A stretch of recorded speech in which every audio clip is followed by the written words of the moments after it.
Ladies and gentlemen, I want to share some really good news with you today. I'm in love. That's right, I'm in love. I have fallen deeply in love. Now, I know it sounds crazy. A guy my age shouldn't be saying these things, but I'm telling you, I'm not a teenager. I have fallen in love. There's this woman that I am just mad about. I am head over heels. I'm just crazy about her. I think about her. I don't know what to do. Now you may say, Rabbi, does your wife know about this? And I say, I sure hope so. Because you know why? It's her.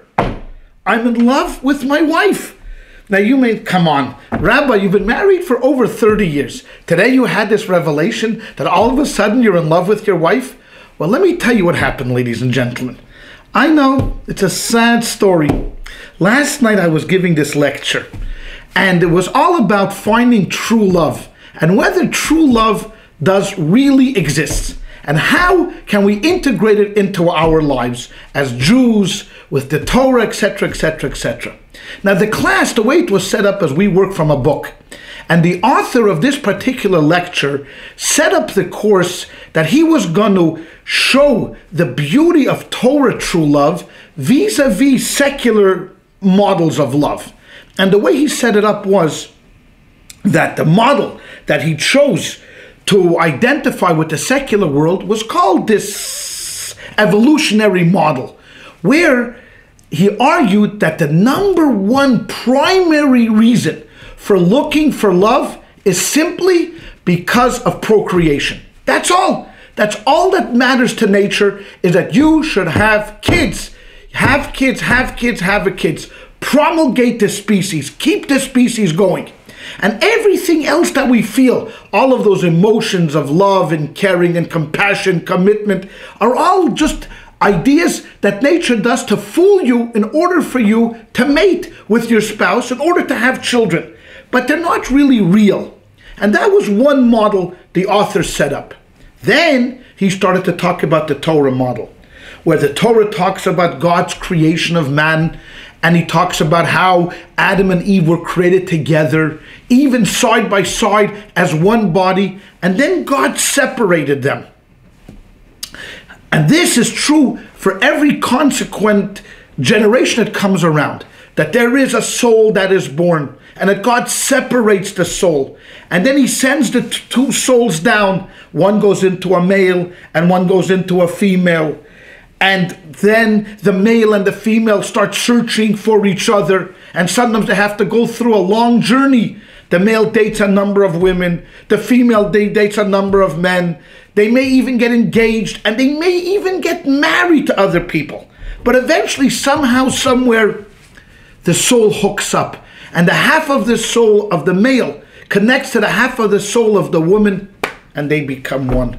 And it was a beautiful way of how the author introduced this idea. I found it fascinating and inspirational. But then, as I sometimes do, I've been known to do, I start to ad-lib. I go off course. And I began to say, what is true love? True love is really something that is very difficult to explain. It's hard to give it a definition. I mean, it's an emotion. It's a feeling. It's something that you have in the pit of your stomach, in the recess of your heart, in the back of your head. But you know it when, number one, the other person that you're in love with may be going away on a trip and it kills you. It may be that the other person you've taken for granted and you shouldn't have done that. It could be that true love is all about finding out that when that person hurts, you hurt. And I began to describe several ideas of what true love can be, the Rebbe's perspective on love. And that is that it doesn't hit you and blind you, but it grows like a small flame. And every year that goes by, it gets bigger and stronger and more magnificent and better. And I began to, as I was talking, it began to dawn on me something that I haven't thought for a while. You know what? Ladies and gentlemen, I'm talking about my wife. I really am talking about my wife. That this person who 30 years ago I stood under the chuppah with her, and I looked at her eyes and I didn't even know her well. I hardly dated her. But I knew in my heart I wanted to make a commitment to her. And I said, you are betrothed to me according to the laws of Moses and Israel. And we started a family together and a home together. And she gave me 6 beautiful, wonderful children that make up our family. And then our children given us grandchildren. We've built this little home together. And it dawned on me last night, ladies and gentlemen, that I'm in love. I'm truly, truly in love. The sad part is I don't say it often enough. You know why? Because I'm a guy. And every time I want to say that, yeah, I just don't say it. But I want to say this as a public statement to my wife, Chani. Chani, I love you. And you have been everything and more that I've ever dreamed of being. I don't deserve it. I don't deserve it. I don't know, maybe it's because my parents were Holocaust survivors and they sacrificed so much in the war. Maybe because my grandparents and great-grandparents, but I don't know what it is. But God sent me the truest Eishes Chayil.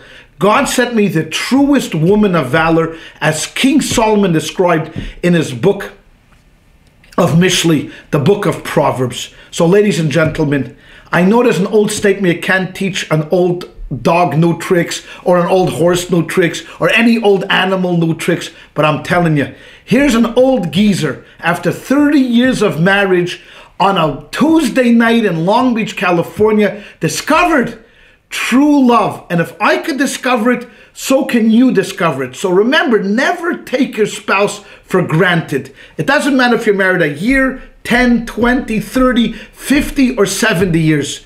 There's always place in your heart for love. God bless you. Look forward to seeing you again. Have a wonderful day. Shalom.